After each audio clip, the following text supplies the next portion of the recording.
Go to overcomecompulsivehoarding.co.uk/online therapy to get 20% off your first month of cognitive behavioural therapy, with weekly sessions online with a therapist, in addition to worksheets, a journal, meditation and yoga videos, and unlimited messaging. There's strong evidence that CBT can help people who hoard, and accessing therapy online can be affordable and accessible. Find out more and get your discount at overcomecompulsivehoarding.co.uk/online therapy. I'm Sandra, and I'm just the professional your small business was looking for. But you didn't hire me because you didn't use LinkedIn Jobs. LinkedIn has professionals you can't find anywhere else, including those who aren't actively looking for a new job, but might be open to the perfect role, like me. In a given month, over 70% of LinkedIn users don't visit other leading job sites. So if you're not looking on LinkedIn, you'll miss out on great candidates like Sandra. Start hiring professionals like a professional. Post your free job on linkedin.com/spoken today. A lot can happen in 3 years, like a chatbot may be your new best friend. But what won't change? Needing health insurance. United Healthcare Tri-Term Medical Plans, underwritten by Golden Rule Insurance Company, offer flexible, budget-friendly coverage that lasts nearly 3 years in some states. Learn more at uh1.com. Hey, Dave. Yeah, Randy. Since we founded Bombas, we've always said our socks, underwear, and T-shirts are super soft. Any new ideas? Maybe sublimely soft. Or disgustingly cozy. Wait, what? I got it. Bombas. Absurdly comfortable essentials for yourself and for those facing homelessness. Because one purchased equals one donated. Wow, did we just write an ad? Yes. Bombas. Big comfort for everyone. Go to bombas.com/ACAST and use code ACAST for 20% off your first purchase.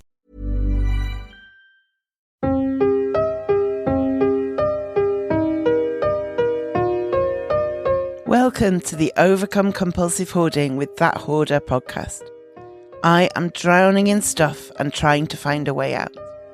Listen as I explore the issues and delve deep as somebody profoundly affected by hoarding disorder. Find out more, including links to subscribe to the podcast and all of my social media at overcomecompulsivehoarding.co.uk. Finally, I am not a doctor. I am just a hoarder doing her best. So do seek professional support if and when you need it.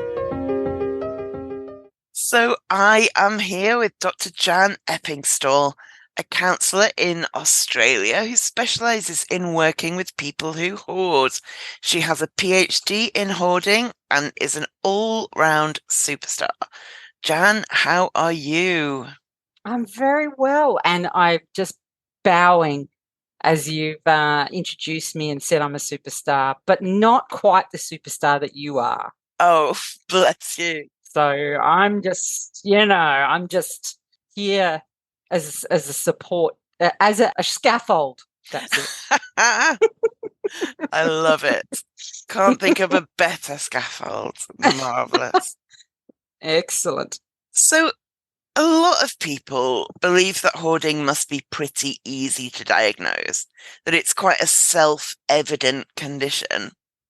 But it's not actually true that all people who live in overwhelming clutter and don't know how to get out of it are necessarily hoarders in the true sense of having a diagnosable hoarding disorder. There are actually a range of other conditions that can cause hoarding-like living conditions or hoarding-like behaviours, and the way to approach them can vary. Sometimes applying treatments and techniques designed for hoarding disorder will be really helpful, and other times they just won't be relevant at all. So, Jan, first of all, why is it important to understand exactly what is causing behaviours that look like hoarding? I think with any psychological phenomenon, there's a need, particularly as clinicians, to focus not only on the behaviours, but the reason behind them. Because often the behaviours do look similar on the face of it. But unfortunately, if we assume we know why someone is behaving a particular way and then begin treatment without clarification, we can actually inflict unintended harm.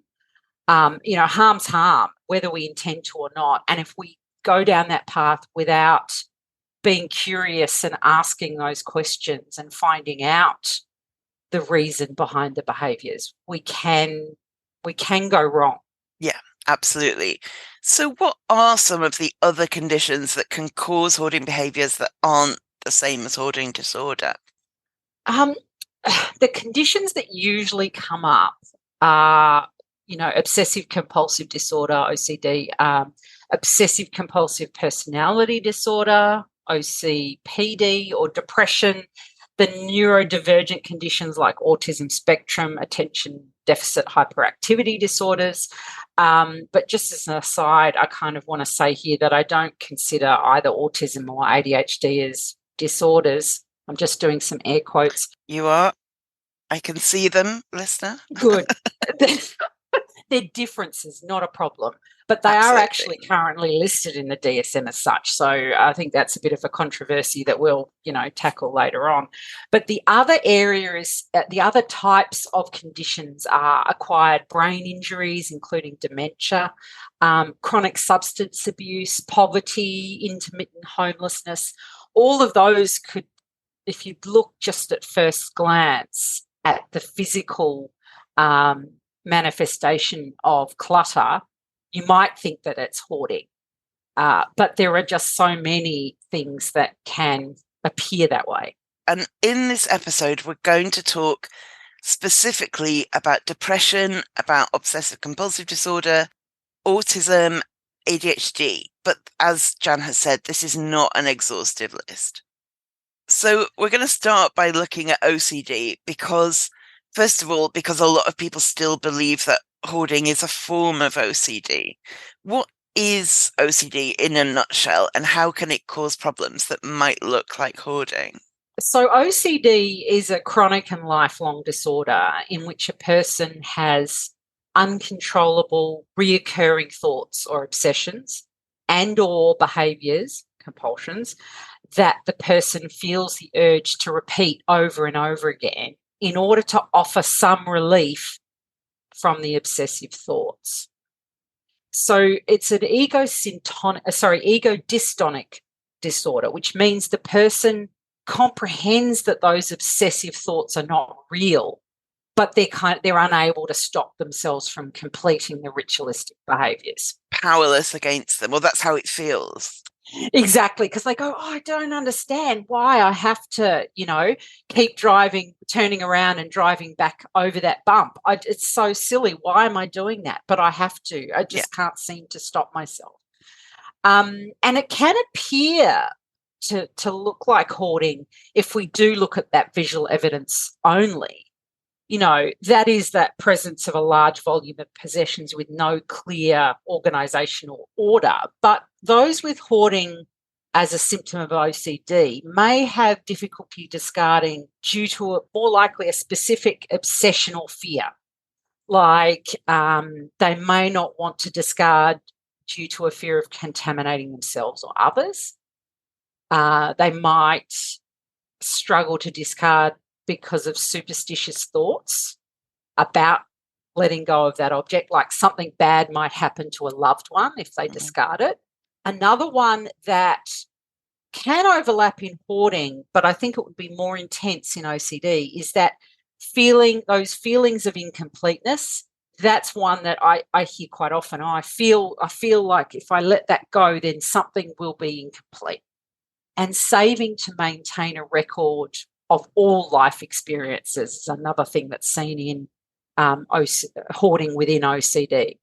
And this is where some people may save bodily products.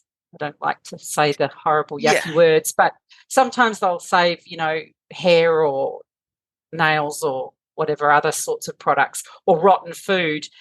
They may not, if they have OCD, they may not feel like they can let anything go, anything that has come from their body or as part of them. Or when they attempt to discard, that triggers endless rituals like washing or checking. Yeah, checking that you're not throwing something away that you shouldn't with the things that you should. With the things that you should, yeah. So they avoid the discarding because then they can save the time. They don't have to go through all those rituals of checking and, maybe washing their hands or wiping down the object or whatever it is. So then that just means they just save it as a result. and they avoid it completely. But perhaps the clearest way to identify if it is hoarding or OCD is whether the person, A, enjoys acquiring and feels comforted by having their possessions around them, B, if they're emotionally attached to most of the stuff, and C, they save items mainly because they're beautiful, valuable, or they might be useful in the future.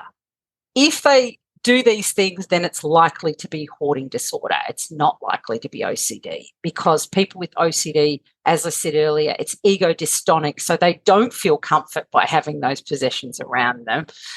Opposite to hoarding, where that is part of the disorder, and that attachment, the emotional attachment to most of their stuff, that's more hoarding. OCD, they're going to have, there's still sentimental attachment to things, some things, but not the same level of attachment to most of their objects.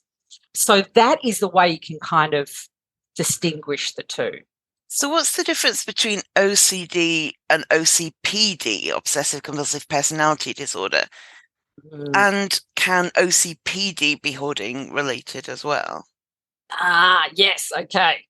So you've got the word salad. So OCD is a mental disorder with symptoms that cause marked anxiety to the person and can increase while under stress. And this inhibits their ability to function in the world in any normal capacity. But OCPD is a personality disorder. So personality is that enduring aspect of our individual differences. It tends to dictate how we think, feel, react, behave in particular situations. And although it's stable over time, we can learn and evolve. It's not fixed as such, but it tends to be quite stable. So if someone has a personality disorder, they're kind of unable to react flexibly and appropriately to life challenges. So it's this kind of set of rigid or extreme traits. And OCPD, the diagnostic criteria, is actually based on Freud's anal retentive character. It's just like cut and paste pretty much. So a personality that has that preoccupation with orderliness or parsimony or frugality and obstinacy, rigidity and stubbornness. So it's all, they've basically kind of gone, that's a particular personality type. We will now have that in the DSM. So, in 2023, we see those with OCPD as people who are preoccupied with control, perfectionism, and organisation. So for a very long time, hoarding was considered a subtype of OCPD because one of the criteria was an inability to throw out useless or broken objects, because that was seen in presenting cases. Now, this criteria remains in the DSM today. I don't know whether it should remain there, but it does, which is really, really interesting. So what I'm going to talk through now are the criteria that are in the current DSM for OCPD, and just have a listen to them and see how they fit, how you think they would fit with hoarding, because there are some things that will. But the first is a preoccupation with details, rules, lists, order, organisation schedules, to the extent that the reason for the activity is lost. So you spend all this time organising and then you don't actually do the thing that you've planned to do. Perfectionism that interferes with completion of tasks. Your own strict standards are not met. The third is excessively devoted to work and productivity to the exclusion of leisure and friendships. 4 is over-conscientious, scrupulous, and inflexibility about matters of morality, ethics, and values. 5 is unable to discard worn-out or worthless objects, even when they're no sentimental value. 6 is reluctance to delegate tasks or work with others unless the delegate does exactly what they say to the letter. 7 is adopts miserly spending towards self and others. Money is something to be hoarded for future catastrophes. And 8 is shows rigidity and stubbornness. So there's some things in there, like you probably kind of nodded at that first one, like that whole, I'm going to spend all this time and I'm going to plan what I'm going to do. And then, it's 10 o'clock at night. I'm tired now. Oh, definitely. Yeah. Or that perfectionism, I have to get this exactly so. Yeah. Otherwise, what's the point? So I get that too. And that over-conscientiousness, the scrupulosity around waste and I mean, they've got here matters of morality and ethics and values. Well, that all encompasses, I think, what hoarders feel about waste. Yeah. So there's definitely overlap there. But also, I can think of a lot of people who would fit those criteria. I feel like a lot of people who are maybe successful at work are quite, fit a lot of those, tick a lot of those boxes, and it feels quite drastic to call that a personality disorder when it does fit a lot of people, doesn't it? I know. And that's the thing. And we've just kind of highlighted there the number of things that, possibly overlap with other elements in other disorders. Yeah. So it's all a bit of a mishmash of symptoms and signs that don't necessarily, are certainly not, are not exclusive to one particular disorder. So it's kind of, it makes a little bit of a fool of some of us because we like these labels, but really it's all about, what the purpose of the behaviour is, what the behaviour is and and the needs that are underneath that. But OCPD does tend to be, like hoarding, egosyntonic, which means we see these behaviours as part of who we are. I'm the type of person that ... I make lists. I plan. I make lists. I'm a list maker. I'm a planner. I'm a, whatever. Exactly. Yeah. So they're likely to feel that they're right in those actions and thoughts and feelings. And chances are then they don't believe they have a problem. Yeah. It's not a problem that I do these. Yeah. And those with OCPD tend to work themselves ragged, trying to meet these unrealistic standards that they've set for themselves. Now, that could look a couple of different ways, couldn't it? There's a lot of, that's quite broad. It could be in a lot of areas of their lives. So it's a tricky one. I don't hear many people diagnosed with OCPD. I don't either, because I suspect a lot of psychiatrists fit those criteria and so like to go, oh, that's not real. And also, they're the markers. A lot of those are the markers of what we perceive in society as being successful humans, don't we? 100%, yeah. People who plan, people who spend all their time working hard. They're meticulous, Meticulous, exactly. And they don't want to delegate because, if you can't, if you have to do it yourself, no one else can do do it as well as you, all that sort of stuff. That's kind of what people look for in a good employee. So no one gets diagnosed with it. I think the worn out and discarded and worthless objects kind of sits there, doesn't it? It kind of doesn't feel. Yeah.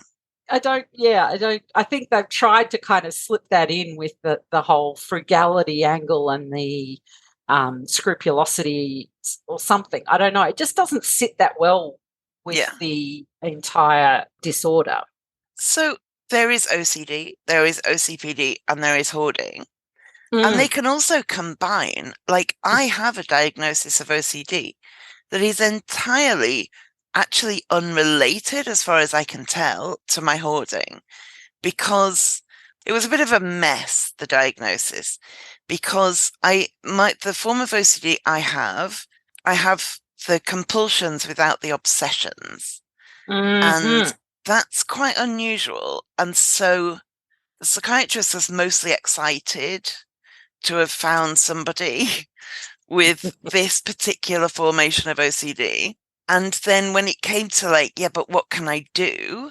He said, to be honest, he said most of the treatments, like for OCD, focus on challenging the obsessions and that reduces the compulsions. And so because you don't have the obsessions, there's nothing to challenge, so there's not really much we can do.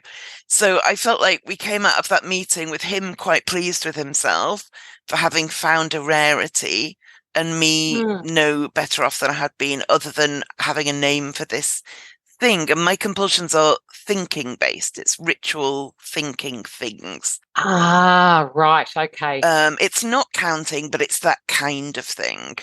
Okay. Right. And so I have that, and I have a hoarding disorder, and I feel like they're not connected at all. But you can have, 2 or 3 of those, and they can be connected. How can somebody work out what's going on in that kind of respect? It's super tricky, but it's all about that predominant problem. Like in your case, I can see that these two things are quite separate. What I usually focus on in the hoarding cognitions and thoughts and things are those things that are driving the behavior, the reasons. So, I'm looking at, as I'm talking with the person and I'm observing and listening to their answers, I want to know if they're emotionally attached to their possessions. That's like the number one thing. Yeah. Do they feel that excessive responsibility for the welfare of their objects? And you can hear that pretty quickly as you're working through the initial sort of assessment. Do they think their memory's poor, so they need to keep things to jog it? Or do they like to keep things out in the open so they can see it? Do they excessively anthropomorphise objects and acquire and save on the basis of being kind to inanimate objects?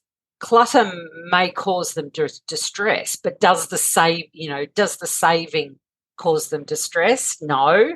Well, then I would be saying, yeah, that's likely to be hoarding. So I can kind of separate that out and say, okay, those things. Then I'll look at organisation. So can I see any extreme levels of organisation within a home? And with some areas in disarray, like maybe they have a particular focus, like the office is amazingly, immaculately organised, and then there's sort of a jumble everywhere else. Maybe they have like an exceptional planning and goal setting routine, or they're hyper organised and perfectionistic at work, but at home, has become overwhelmed because of a new stressor or responsibility or loss. So then if that was predominant, I would kind of say, okay, I think that's OCPD. I think there's, some personality, like controlling sort of personality that's going on in that case. If the person's emotionally attached and anthropomorphizes and is also rigid and perfectionistic with an overwhelming need to control, then maybe they have both. Like maybe it is both OCPD and hoarding disorder. But I haven't seen this as yet. In fact, it could be the other end of the continuum where individuals actually suffer anxiety and stress because they have an extreme urge to throw stuff out and can't keep objects because they have that aversion to clutter or imperfections in their home. So that kind of what has been kind of called compulsive Spartanism. It doesn't really have a name, but that's the name I've seen. There's no research on that phenomenon as yet, but I can kind of see how those two things would definitely, and it's impacting their life because every time they go to get out the blender, they've thrown it in the bin because the blender they don't use every single minute of every day. So the urge to throw it out was so strong. Yeah. That's possible. So if it's hoarding within OCD, there's likely to be that significant distress about the behaviour and that kind of bewilderment as to why they can't let go of stuff. Like, why? I don't get it. Hoarders know exactly why they're keeping things. Yeah. And they've got more than one reason, right? They've got a bulk of reasons, and they'll go, and this and this and this, and you'll think, okay, well, that's logical, right? And they won't have emotional attachment to many objects, other than that regular sentimentality. Yeah. And then those rituals around checking or cleaning that hold them back from discarding, either because they spend hours doing the rituals or they just avoid discarding completely. Yeah. So that's when I would kind of go, okay, I think that's OCD. I don't know how likely it would be to have a combination of all three. It could, though. You could. Nothing's because impossible. Nothing's impossible, because if you had the OCD, it could be around contamination and you throw things away or whatever, there is a chance. I mean, look, hey, everything's possible. Never say never. Never say never.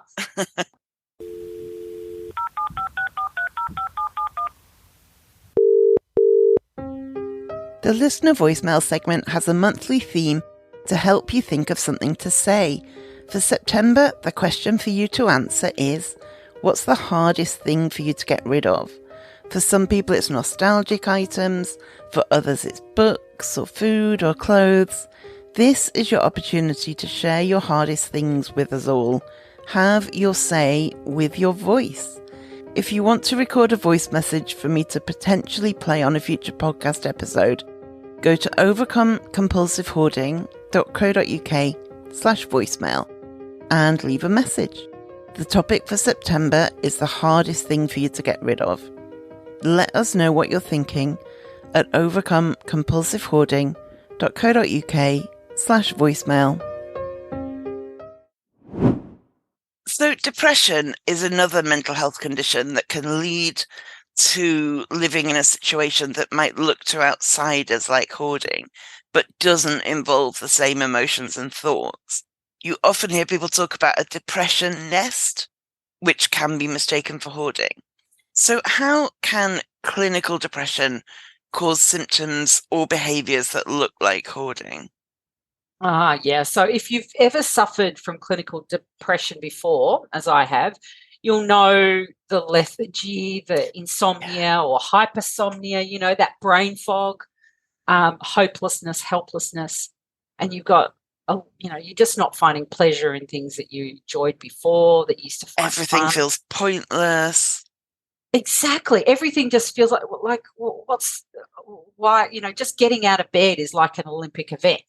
And then having a shower is exhausting. And if you can't take time off from work and you're in that place, you need to kind of plaster the mask on and pretend everything's fine. And it's just exhausting. So when you get home, I mean, you don't care about the pizza boxes and the coffee mugs and the bin because you're worthless anyway, right? You don't deserve a tidy house or an organised house. It'll just get messy again and no one cares about you. No one's visiting. So you just give up. And in these cases, usually the person doesn't feel attached to all these things. They've lost that impetus to maintain their space. And they will usually let you tidy up for them without distress. I don't say without shame, though, but without distress. They'll kind of go, if you're someone who's close to them, that, you'll be able to grab that plastic garbage bag and just fill it, and they won't feel distress. Yeah. So that's kind of what that kind of, and I think the depression nest is a good kind of descriptor because it just sort of builds up around you, doesn't it? And it's not a protective layer so much as kind of a pointless, it's just everything's pointless. It just builds up. There was an artist years ago she's called Tracy Emin, and her artwork was basically what we would now call her depression nest.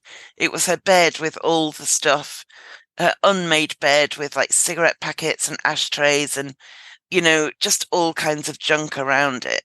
And it was one of those pieces of art that made people go on the news endlessly saying, what's happened to art if we think this is good and all of that. But it's so, I'll find a link to it and put a link in the show notes because it's an evocative thing.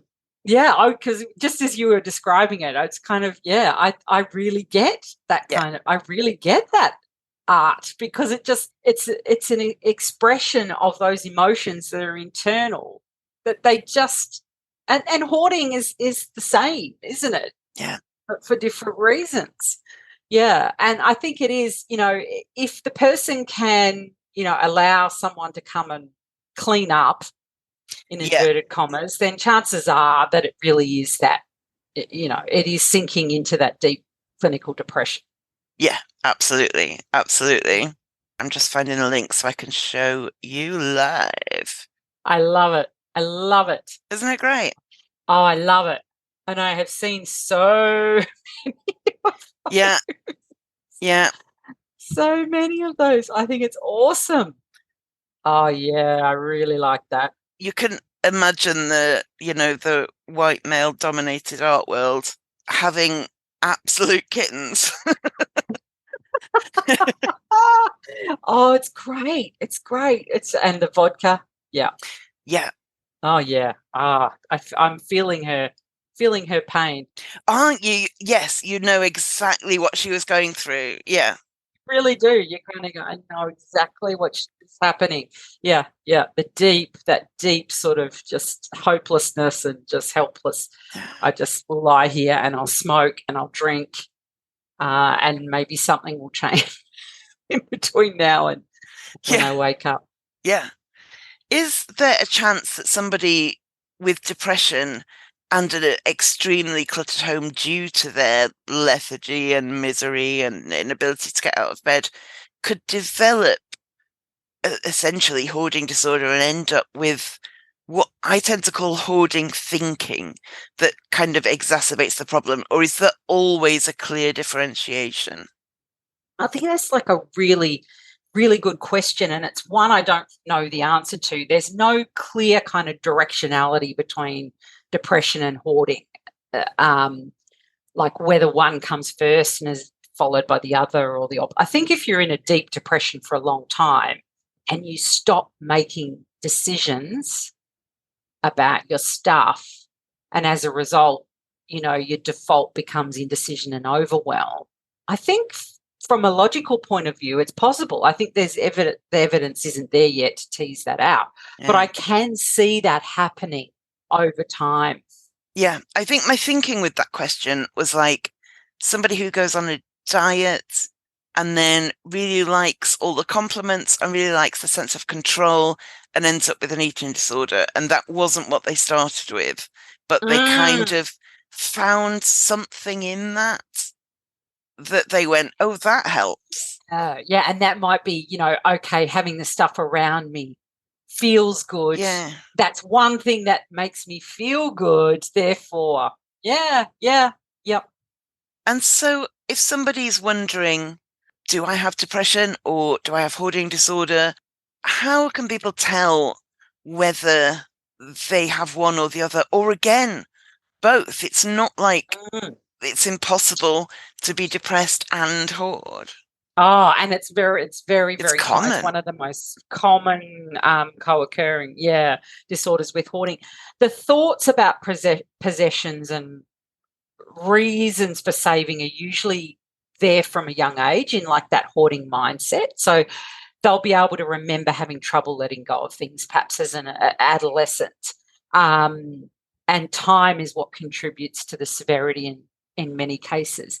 But an episode of depression may be the first time the person hasn't kept a clean and tidy home.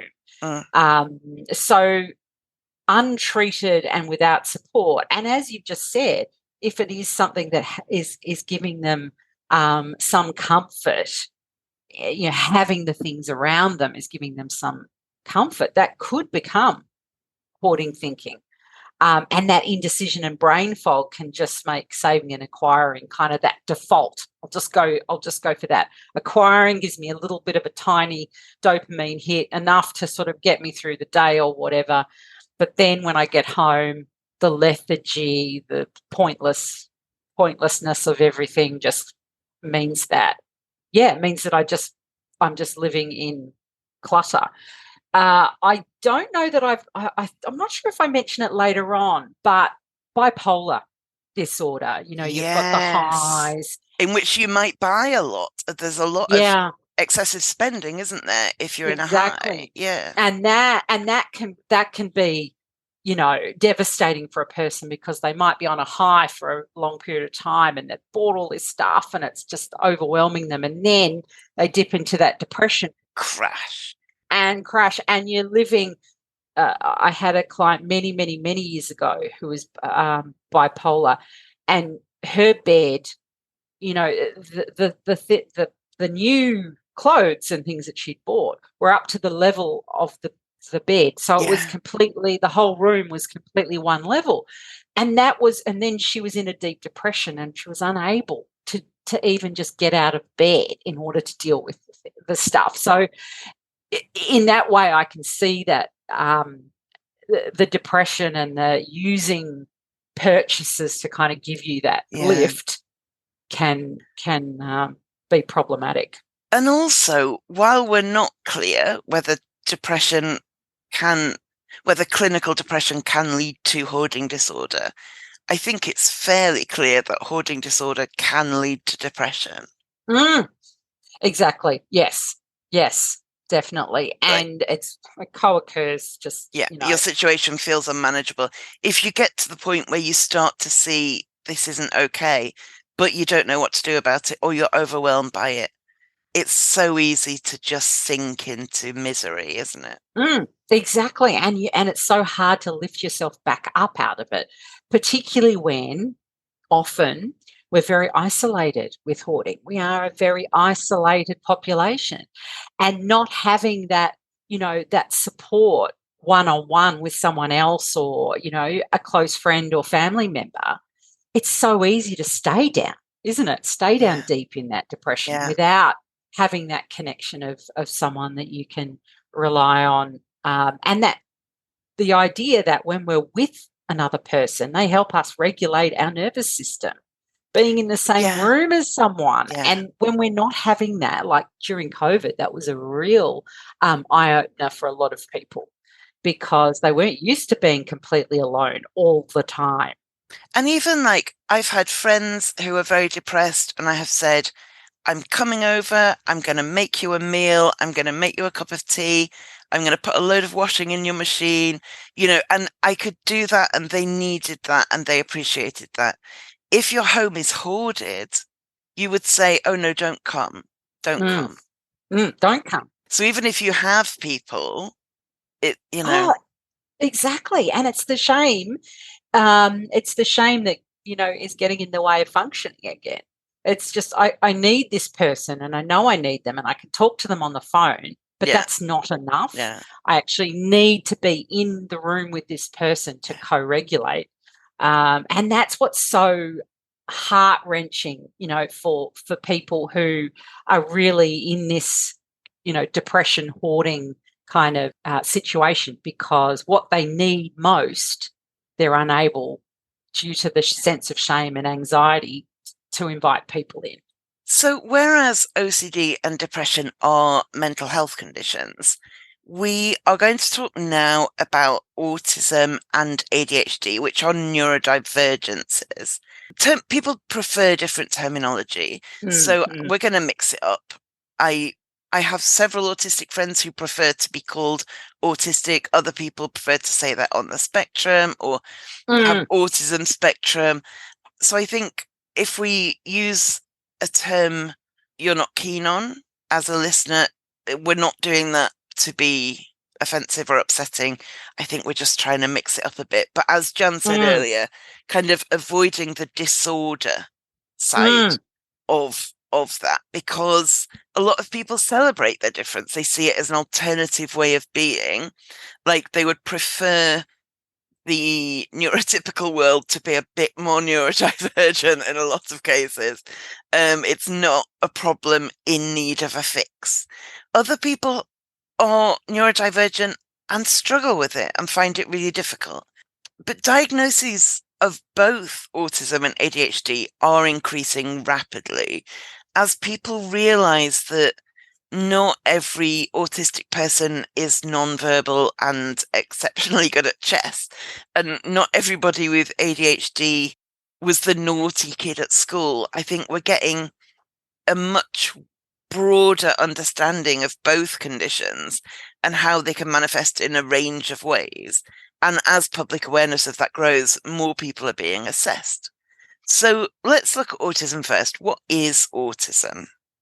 So autism spectrum disorder, as you mentioned, is to some people a disorder or a problem to fix. Yeah. But I think most of us now are coming around to that new perspective of seeing autism as a culture, like of its own. It's got its own cultural kind of norms. Touch points, yeah. Exactly. It's a developmental difference, and it's characterized by divergent social interactions, communications, restrictive and repetitive interests and behaviors, and sensory sensitivities. And this is something that has kind of dawned on me recently, that it's on a spectrum. It's not linear. Yes. So in the past, we've had this kind of idea of high and low functioning, and that's just outdated. Like, I mean, it's 0 to 100 when it's not. Exactly. Like you're either here or you're here or you're somewhere in the middle. So it's autistic. An autistic person has a unique profile, like unique as a fingerprint. So there's all these areas. It's more like a kind of pie. So there's social differences, interests, repetition, sensory sensitivity. They have different ways of regulating their emotions, different perceptions. Their executive functioning is different. So it's kind of like that pie, and a person's profile on each area kind of varies. So they're really strong in one area, or one area is particularly relevant to them, another area not so much. So I'm learning a lot about autism, and I'm working with a lot more autistic clients. Yeah. And that's why this conversation is really important, because just becoming aware that this is perhaps something that might be part of your makeup and your neuro universe, I guess, is really, really, I mean, we're in a day and age now where so many adults are being diagnosed. So many, yeah. And often I'll have a client who says, oh, my son was diagnosed or my daughter was diagnosed, and then I got diagnosed. Yeah. And it just set off this chain of, events of me learning more about why things have been so difficult, because neurotypical people have tried to, contain. Exactly. Yeah. Tell me what was, keep me in a box in a way that I had to conform. Yeah. And how can autism get mixed up with hoarding disorder? What leads, first of all, to the similarities? It can look like hoarding, because some people on the spectrum collect objects, and quite a lot of them do collect objects of a specific. Often it's an unusual area of interest, and they actually enjoy classifying and organising them according to particular dimensions and things like that. And again, the stereotype is of a young autistic boy collecting like toy trains or cars or something and lining them up in a particular way. But it doesn't always look quite like that, but it's that kind of theme. Exactly. Like I've had someone describe to me their daughter collected rocks, but it was gravel. Basically, it was gravel off their driveway, right? But there were different aspects and different kind of dimensions of these rocks, and her daughter would spend hours and hours and hours and hours just reorganizing them in her room on the ground, and she'd have a little pouch that her grandmother had made her, and she'd take them all out and she'd be working through, I'm going to do it this way now, I'm going to reorganize it this way. And that is something that those on the spectrum may do. It's often known as stimming, which is a way to reduce their anxiety and bring themselves back into kind of a comfortable space. Yeah. So that can be what they use their collections for. And they do often want to complete a series of things, or that they don't like incomplete. Yes. As well. So this is something else that's come up in other areas, right? So it's like in OCPD. So so that incompleteness or OCD, that incompleteness is also in autism. I think the two are often mixed up. You find people diagnosed with one and then ultimately actually diagnosed with the other because the first wasn't quite right. Exactly. And what are some signs that somebody might have autism rather than hoarding disorder? It's not always easy, because I work with a lot of adults and often they've gone undiagnosed their entire life, and they learn to mask many of their Completely, yeah. behaviours in order to fit in, and particularly women, and that's why there's been this, this idea that it's boys who are a particular way, but there's just so many women now, adult women, who are being diagnosed, and it's this masking of, I have to do these things in order to fit in, because that was the only way that I would have been accepted at school, accepted by my parents, all those sorts of things. But one of the first things I notice is with my clients on the spectrum is that they're very literal, and they take every word per the dictionary definition.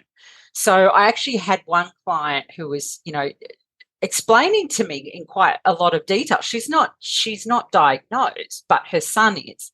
She hasn't had the diagnosis.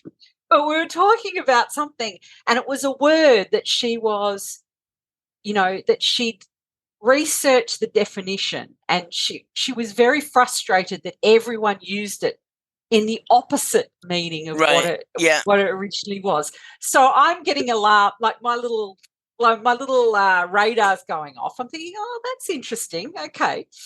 In the home, the most obvious signs are that they tend to keep their collections quite organised, and they're likely to actually interact with their stuff quite often. Yeah.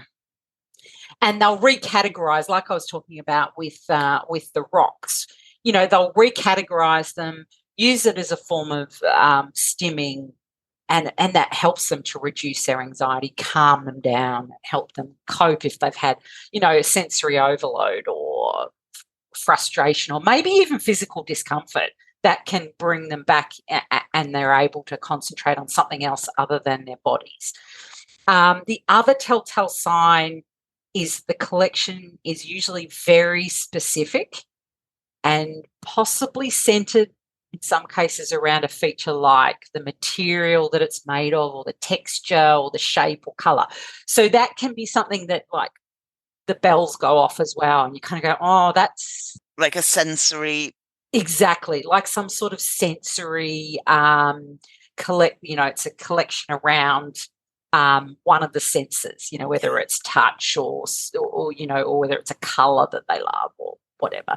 So it's not easy, but it's something that is becoming a lot more obvious to me, and more people are looking for help.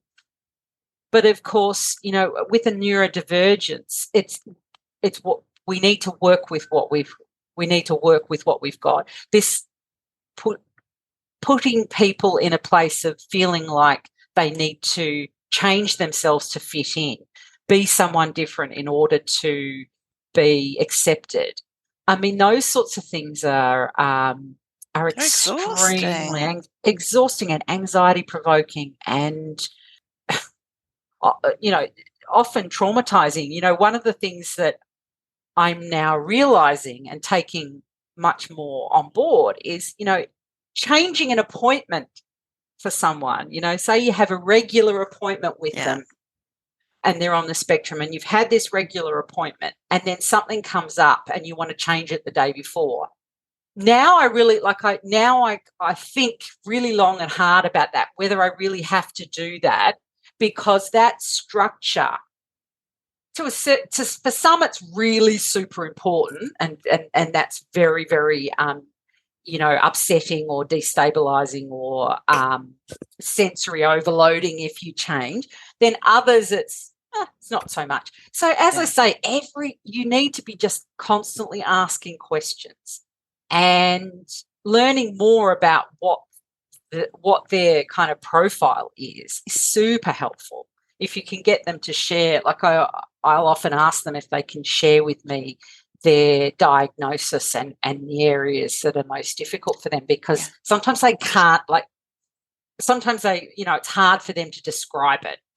And that way I can go, okay, that's super important. I need to be aware of those things as I'm working with this person. I maybe need to slow down my speech, or I need to think about what I want to explain before I see them. So I explain it in a succinct, direct way without metaphors, without, all that kind of thing. Yeah, I imagine from your point of view as a therapist, you have to always be looking for, is that person shutting down? Like, has this gone a bit too far? And if somebody is autistic, that shutdown might look quite different. Yeah, exactly. Totally. And you've got to kind of know, and you've got to be willing to ask and be curious about that.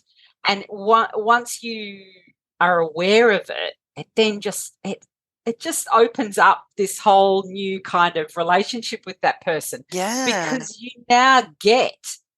You now know that you need to say to them, I'm going to do this, and then I'm going to do that, and we're going to do this together, and then, and be very specific about what's going to happen, because uncertainty and not knowing what to do in situations is, again, something for a lot of people, not just someone on the spectrum. Yeah. For a lot of people, particularly those with anxiety or social anxiety, they want to know what's expected of them. Yeah. I have a friend with an autistic son, and he hated his birthday, and they tried for ages to unpick what it was, and he didn't know and they didn't know, but anyway, they eventually worked out that he couldn't cope with the uncertainty of opening presents and not knowing what was inside. And so once they'd figured that out as a team, as a family team, what they all agreed was that as they handed him something, they would say, "This is Lego," and then he could open it and have that moment, but without the uncertainty of not knowing what was in it. And for him, he now doesn't hate his birthdays. Amazing. But it took them all to go, what is this? Because he couldn't articulate it, because he didn't quite know. But they got there. And now he likes his birthday. That's amazing. And that is the thing. Often, clients on the spectrum have said to me, I can't tell you how I'm feeling. I just can't describe it. That alexithymia, that inability to describe the emotions or the sensations or feel. So that, again, not pushing people. And when they say, as you said earlier, noticing when they're shutting down, it can look quite different, with those on the spectrum. It's listening, asking the question, is everything okay, or do you need a break, and then they say, yes, I need to be alone, and respecting that they need to be alone. They don't want a glass of water. They don't want you to make them a cup of tea. They just want to be alone. That's it. That's really hard for neurotypical people, because there's all these layers of societal kind of pressures on what we think we are expected to do for others. And often all of that is just rot. I feel like I need to say at this point, for full disclosure, I don't have a diagnosis of autism or ADHD. I feel like if I was assessed for either or both, on a Monday, I might get the diagnosis, and on a Tuesday, I might not. I feel like I have a lot of the traits, but I don't feel at this point that there would be any particular benefit in seeking a diagnosis. So I just work with what I've got, which is some weirdness that may or may not be either or both of those things. But I was thinking also that I and a number of autistic people I know, have special interests and a particular topic that for a while is all they can think about, and they know everything about it. And I would imagine that it's related to what you were saying about the gravel and the rocks. But I feel like a special interest that takes over your life can definitely end up in amassing stuff. And then 6 months or 6 years later, there's a new special interest and you need to amass that stuff as well. Definitely. And there is quite often I found everything out that I've found out everything I can about that thing, and then I'm over here now and I'm and that's right, and it's completely forgotten about. So whatever's been amassed, whether it's books on the topic or whatever, now I'm on this, and that's now my focus, and that's really hard. It's really hard to then get that person to switch back to that old interest, because they just don't. I'm not interested in that now, and I can see how that would be really, really hard to to work on, because the switch is very black and white. Yeah. So. Why would I be interested in dealing with that old stuff when there are fractions to learn? Or exactly. So whatever it is, whatever it might be, and it is. I think that. And as you say, that can just look exactly like hoarding, because it's just a mass of stuff that you're no longer actually interacting with. You used to be, looking at it all day, and now you're no longer, and you're on this other path. So that can be quite tricky. And I can't say that I've dealt with that yet, but I think that there's a chance I will, in the future. In a previous episode, I mentioned getting suddenly and deeply obsessed with elephants, and I got so many messages going, "Are you autistic, by the way?" Maybe. Well, maybe. So ADHD, can you explain what that is, first of all, and how it can manifest? Yes, well, at least 5% of the population have ADHD, believe it or not. Similar to autism, successful people with ADHD learn to mask and adapt to the symptoms, so the numbers can, they're pretty skewed. Probably there's probably more than 10% of the general population that have ADHD.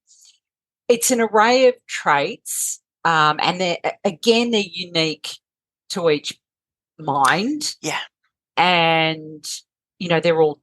As with ASD, they're all different in their presentation. But ADHD is a way of being in the world. It's not entirely a disorder or entirely an asset. It's kind of got a bit of both.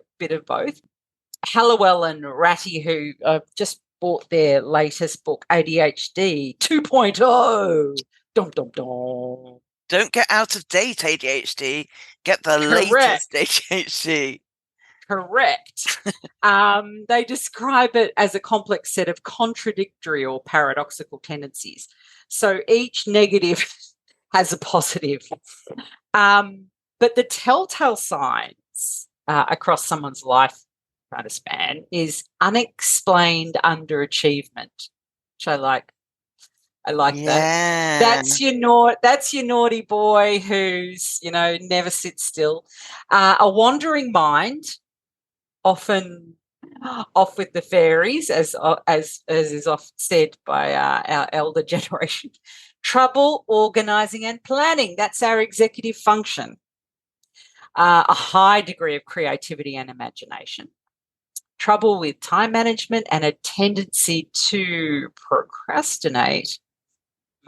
Strong will, stubbornness, and refusal of help. Generosity, restlessness. Unique and active sense of humour, which I liked. I like that phraseology. Yeah. Trouble sharing and playing with others early on in life, but at the same time wanting to make friends.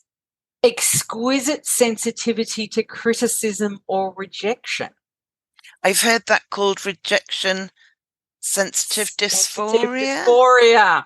And there's also recognition sensitive euphoria. So when they get recognized, they're really sensitive to it, and they kind of grow bigger and like push the chest out. So yes, rejection sensitive dysphoria. Impulsiveness and impatience. an itch to change the conditions of life. So they're the ones that are trying to make those big changes in their own lives and possibly in the world. High energy, uncannily accurate intuition, transparency to the point of being honest to a fault. So they'll just tell it like it is. Yeah. They are susceptible to addictions and compulsive behaviours. And that's that itch of wanting to change conditions. And sometimes their impulsiveness leads to addictions and compulsive behaviours. Tendency to externalise or blame others while not seeing their role in the problem. And they do have a distorted negative self-image.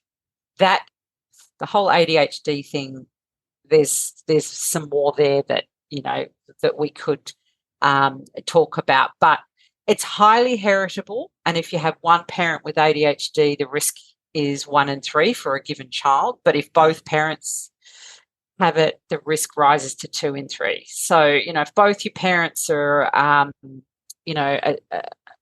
attention deficit or hyperactive or both, then, the genetics are there. But other than that, environmental stressors can cause ADHD, like head injuries, a lack of oxygen at birth, early infections, those types of things. And yes, trauma can. I was just going to ask about trauma. Yeah. Yeah, definitely. And there are people nowadays, which is very interesting, our younger generation, who have ADHD-like symptoms because modern life brings out something.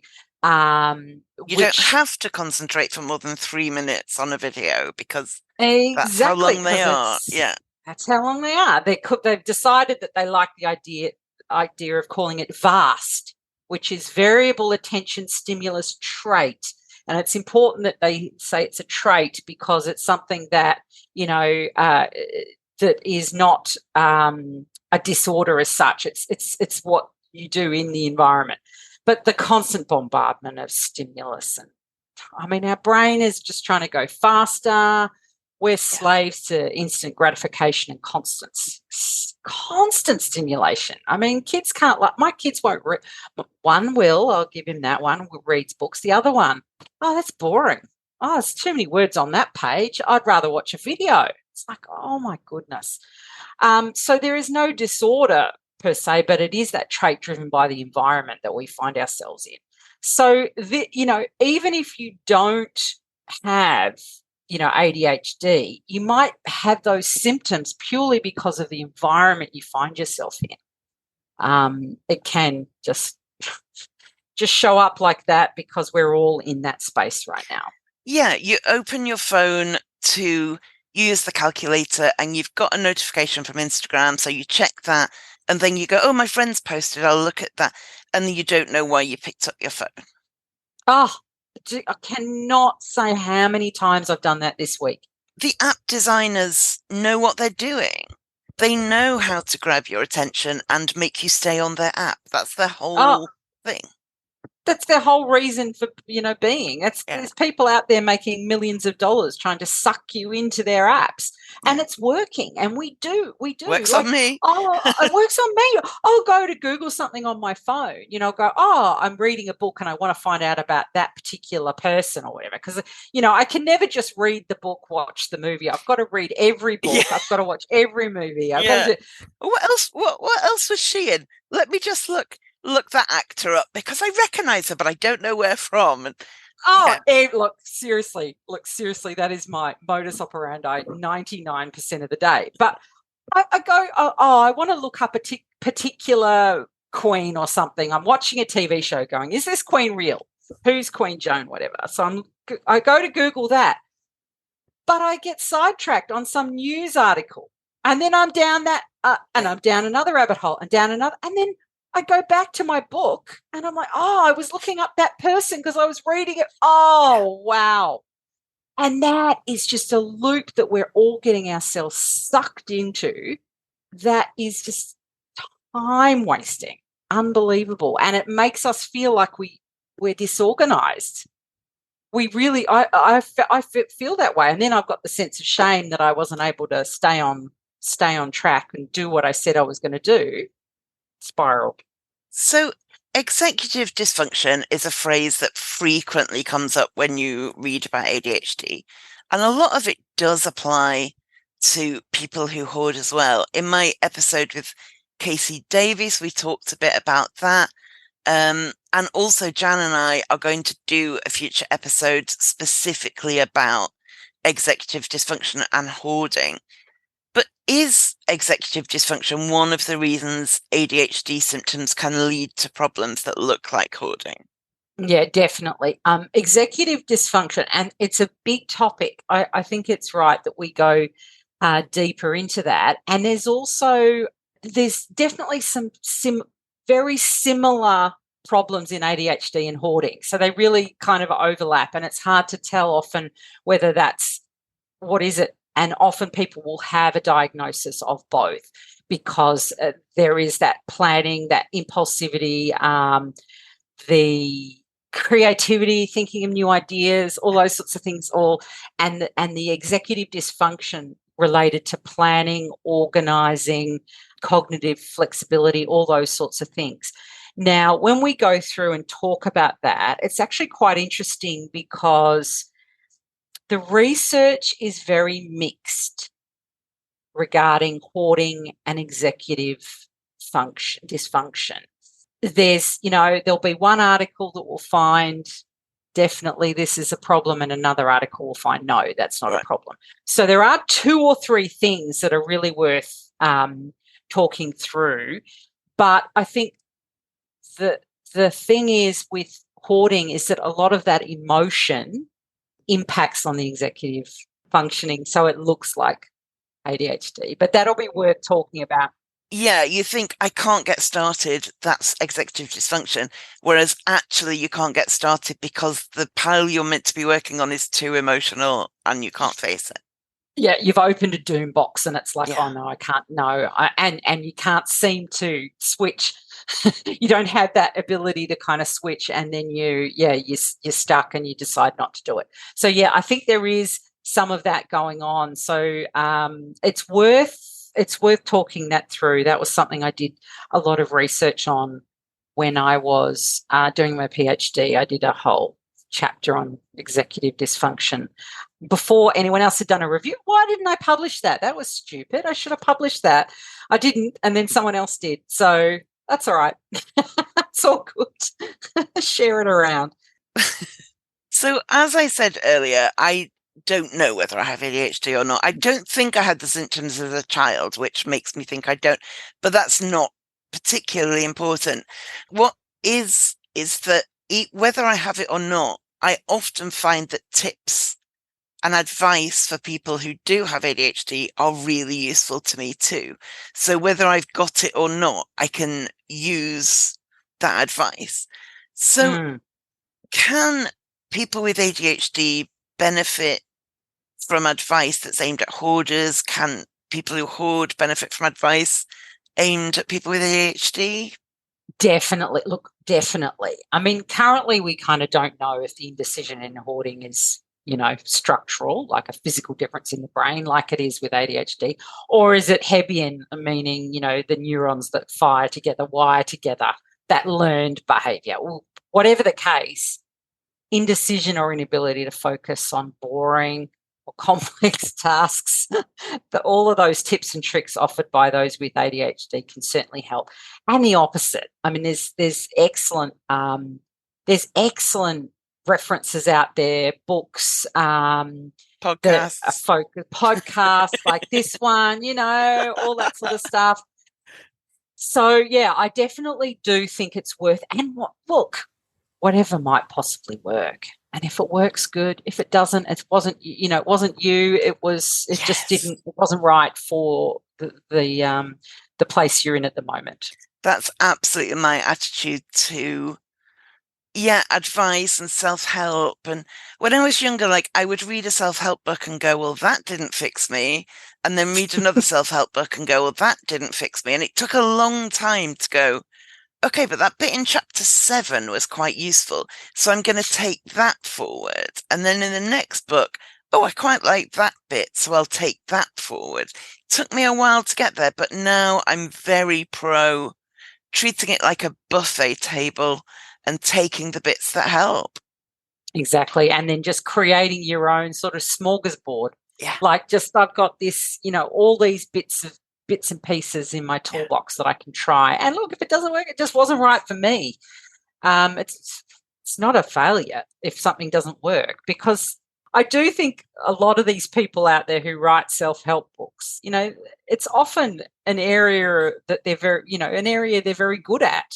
So they write all this stuff. They need put no effort in to be good at that thing. And it's like, well, just do it. Just do this. And you're like, much rather to hear from someone who struggled a lot with this particular thing and found a way to get through. I've just been trying to think of the logical fallacy that is survivorship bias. So they're good at it. So they think they're good at it because of the things they do, but actually they're just good at it. Yes. Oh, that's I didn't know that that's what it's called. Yeah. Yeah. See, I learn something from you every week. If there's a car crash and a lot of people say, oh, it's a really dangerous road. And then there are people who say, well, I drive down. It's actually about being a good driver because I drive down that and I've never had a crash. And it's like, yeah, you think that because you've never had a crash. It's, it's survivorship bias. Definitely. And that is quite frustrating. You want your advice to come from someone who's really struggled with a particular thing. Had to work hard at it. Completely. Not someone who just has a gift and this is how it goes. And sometimes I feel like some of the organizing books are very much that. It's beep, beep, beep, beep, bop, bop, bop, and everything's beautiful.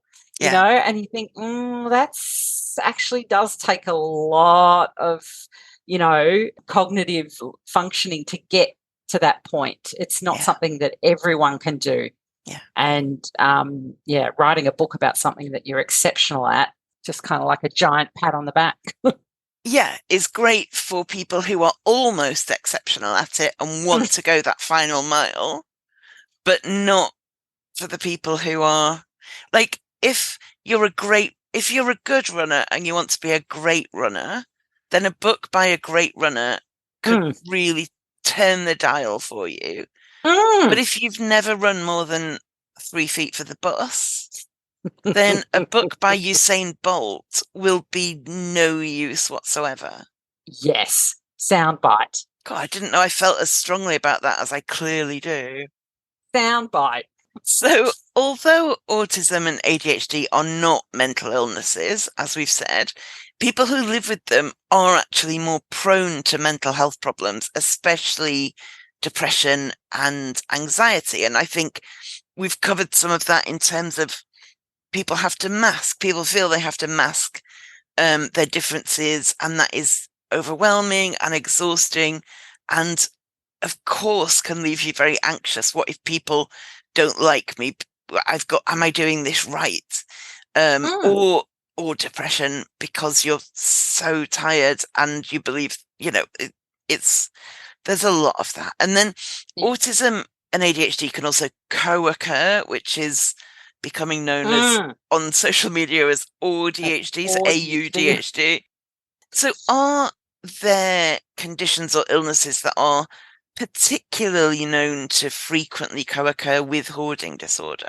Yeah, so interesting. A recent study found that up to a third of psychiatric inpatients were found in this study to have clinically significant hoarding. They hadn't brought it up. That's not why they were there. Yeah. That's not why they were there. It was added in to, the suite of questionnaires, and up to a third. I'm like, wow, that just blew my mind. That's mind-blowing. Blew my mind. The other thing, a study found that a group of hoarding participants that had co-occurring depression and ADHD, inattentive type, reported more severe hoarding symptoms. They're the ones that find it most difficult. The inattentive, yeah. Inattentive, ADHD, depression and hoarding, because you've got low mood, low energy, low motivation. You've got ADHD where you're scattered and you haven't got good planning skills. So you come at the hoarding from this place where, the odds are stacked against you, basically. So, the thing with ADHD is that it is treatable with medication. If you have a diagnosis of ADHD, there is medication that is very successful in treating it. And depression, well, that's another whole story of whether medication works for more than a third of the population. But if ADHD is something that you really feel that you have, it's worth looking at diagnosis and medication for that, because its chances are it will help with the hoarding. But other conditions that frequently occur, OCD, generalized anxiety disorder, bipolar, as we talked about before, that excessive buying and the high and then followed by the depression. Social anxiety, because you're, kind of protecting yourself against the world. Interestingly, bulimia and binge eating. Binge eating, I understand. Bulimia, I understand. I guess it's similar. It's that filling a hole, filling a gap in your life. Gambling, and definitely personality disorders. Like lots of personality disorders are linked to hoarding. So there's lots of different things that co-occur. It is one of the most difficult disorders to treat because of the physical element of it and those co-occurring other, all those other things that co-occur. But that doesn't mean it's insurmountable. Diagnoses can be important to help people understand their problem and to help others treat them appropriately, especially where, like with ADHD, treatments are more evidence-based. However, I do also believe that diagnoses are not the be-all and end-all.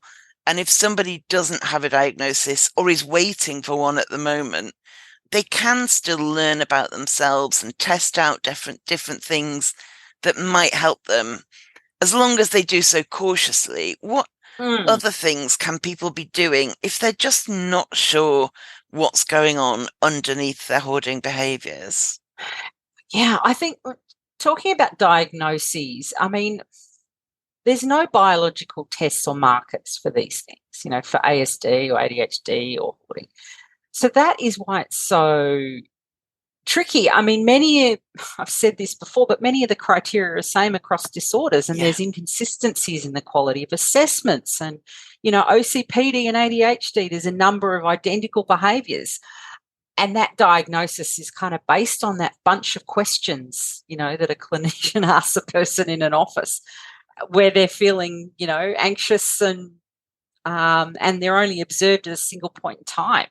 So, an inexperienced clinician using those questionnaires might not see the body language, the eye contact or lack of, or the tone of voice. Or I used to get, when I was in mental health services in a more consistent way, I would, see a psychiatrist periodically. And whenever a psychiatrist moved on and was replaced, I would get a whole new diagnosis. And they would go, oh, you've not got that, you've got this.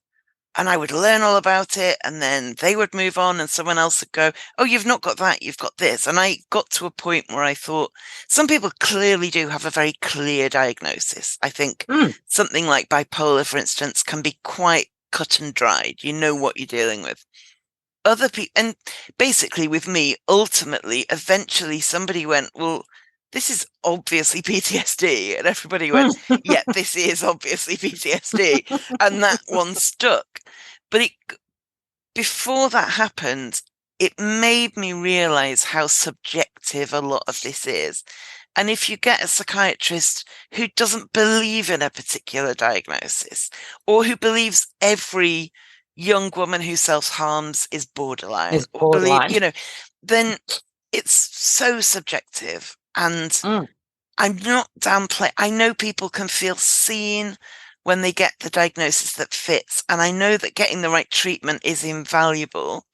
But if you're like I was before the PTSD diagnosis, where one person says you've got bipolar and one person says you've got this type of depression and another person says you've got that type of depression, and you just think nobody knows what they're talking about, or I have 12 things, then that doesn't have to stop you making progress.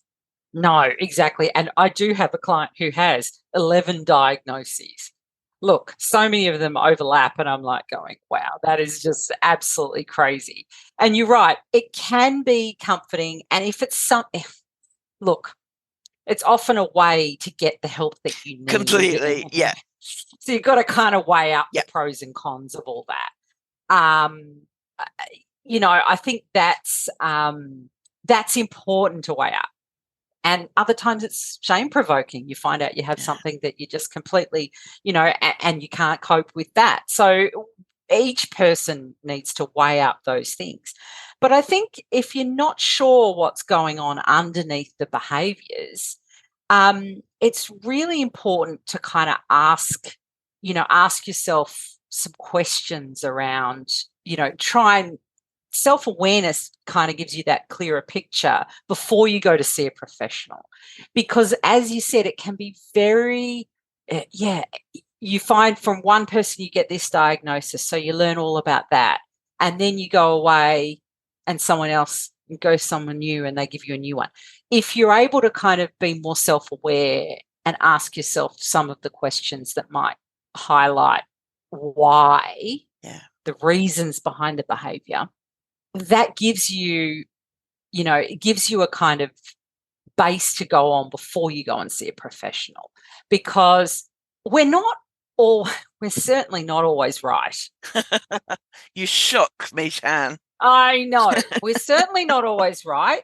We certainly make errors. And also, as you said earlier, one day you might, we're different people on different days, and we're different people, in different environments, contexts. So a diagnosis, it really is better. It is really better for a clinician to look at what are the behaviours and what are the functions of those behaviours. What are the difficult things that you're attempting and what are the functions of those? And if we come back to that, then we can see where we're in a loop and we're just looping around and around and around. And the only way to do that is to, find out what's underlying, are you emotionally attached to the majority of, really think about that and sit with that. Do you really feel like the possessions are kind of an extension of you? Yeah, would you let somebody come in and just throw it all out for you? That was my next thing. How would you feel if someone came into your house right now and said, you have to throw out, donate or sell 75%? How would it feel? Would you be relieved or would you be terrified? Exactly. So there, those sorts of things can really, I'd be relieved. Okay. All right. Well, that tells you something. That's a depression nest. Okay. Doesn't? That's a depression nest. Exactly. If terrified, okay, that sounds a lot more like Hoarding. And then going through those sort of questions, whether you feel like you're a walking ghost or, do you feel like you don't deserve a clean house? Well, there's a layer of depression, and it might be both of those things. Yeah. Are there rituals that you avoid? Yeah. Is your savings, you save stuff and you just can't comprehend why. And do you have maybe some other OCD kind of compulsions in other areas as well, like you were saying? So, yeah. But for the kindred spirits out there, the questions of, do you spend hours planning your life down to the last second and then never get anything done? Put my hand up. Do you feel out of control when you let someone take over a project and micromanage them to death? Yep, I got my hand up. Do you like things to be aligned at right angles? Yes. Does your perfectionism stop you from starting to organize? Oh, yes. Yes. So, those, if it's or that kind of stuff. Well, there's an element of that there. But what we were talking about earlier was pulling things. So once you've kind of got a little bit of a sense of almost your profile, if you like, what are those things that are in the loops that you're just looping around? Once you've got an idea of that, then you can you've got your banquet and you can just pick which bits work. But I do think that if it's, if there is some sense of autism, or, if you have that sense that eye contact is difficult or, even painful, those sorts of things, do you collect and interact with this collection and move on quickly? Those sorts of things. Perhaps there might be, and it depends on how impaired how difficult it makes your life. I mean, that's the whole point. How difficult is it? And if it's super difficult, okay, let's think about that, because there are a lot of supports, particularly in Australia. There's a lot of supports for those with autism. So it might be worth going down that path, but it's expensive. You've got to have a full assessment, which can cost, $1,500 to $2,000. And you may not even need that. You may just need to recognise that those are some of the things that hold you back. And read a book about it. Yeah. Read a book about it, and that might be enough. And also, I hate that we have to play this game, but I think medics don't like it if you turn up and say, I read on the internet about OCD, I think I've got OCD. I think they then they roll their eyes and try and disprove you. Whereas I think because certainly within the NHS in the UK, initially you get referred to whoever has a free space. And so you see whichever psychiatrist. But it might be that in that conversation, you say, I wonder if there's an OCD specialist you could refer me to, because there are some traits maybe, and I think it's quite interesting, and maybe there's a question. And I hate that we have to play that power game, but we kind of do, because there's a lot of arrogance in medics and they don't like being told things. So if you let them think they've worked it out, especially by a woman. And it might be that you need to be referred to an OCD specialist psychiatrist or an ADHD assessment. Certainly here, there are now dedicated kind of pathways for an autism assessment or an ADHD assessment now. Yeah, we have the same. So it might be, that you just say to your GP, please, can you refer me for an ADHD assessment? And that might be that. But if it feels more complex, and if it feels like you do think you've got OCD, but it's not a typical presentation, something like that, I think it can be worth, especially if you live in a city, there are psychiatrists with special interests in different areas, and they can refer between them. And if you can get that to happen, I think that's more fruitful. Yeah, I couldn't agree more. And you may be able to find a researcher who's particularly interested in your presentation, and that might lead to not a formal diagnosis, but it might lead you down the path where you kind of understand yourself better. And most of them, I tell you, just a secret, most of them, if you find their, university email and you send them an email, I reckon about 65 to 75% will reply, perhaps higher. Yeah. So don't be shy. And try to be succinct and clear about what your interest is in their area of expertise. But seriously, they will reply. So tune in next month when we are going to be talking about executive function and executive dysfunction. In the meantime, Jan, if people want to find you online, where can they do so? Yeah, it's a good question. You can trot along to stuffology.com.au, sign up for the newsletter, which is a weekly Sunday afternoon/night publication. You can just send me an email. I will reply, jan@stuffology.com.au. On the socials, Instagrams, at stuff_ology. On X, am I calling it X? Twitter, X, I'm at stuff_ology, or on Facebook, check me out at Stuffology Consulting. Jan, thank you so much. It has been a joy. Oh, it's always a pleasure to join you on the pod. May we take a moment to reflect on the meaning of place and acknowledge the traditional custodians of the land on which we record and listen to this podcast today. I am speaking on the lands of the Boon Wurrung people of the Kulin Nation, and I acknowledge their connection to country, both land and sea, and culture. We pay our respects to their elders, past and present, and extend that respect to Aboriginal and Torres Strait Islander peoples listening today. Do you want to be a de-hoarding darling? You can be now at overcomecompulsivehoarding.co.uk/darling. If you love the podcast and want a bit extra, you can finally sign up to subscribe. Members will get an exclusive monthly post with an additional top tip, some podcast and music recommendations, and a personal update from me about how things are going.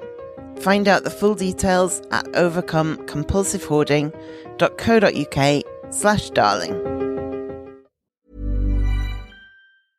Now on Broadway, An Enemy of the People is a New York Times Critics' Pick. Jeremy Strong is one of the great actors of his generation, hails the Chicago Tribune. In a performance the Wall Street Journal praises as powerfully affecting and bitterly funny. Michael Imperioli sets off sparks, cheers The Hollywood Reporter. Victoria Pedretti is luminous, raves variety. From director Sam Gold and playwright Amy Herzog, An Enemy of the People is urgent, electrifying, and haunting, declares USA Today. An Enemy of the People, on Broadway through June 16th only. Hey everyone, I'm Craig Robinson, co-host of the Ways to Win podcast, alongside my good friend John Calipari. I've been on the go recently. Phoenix, Kansas City, Chicago.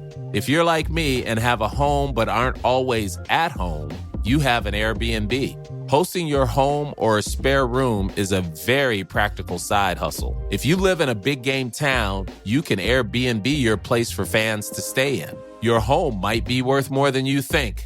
Find out how much at airbnb.com/host.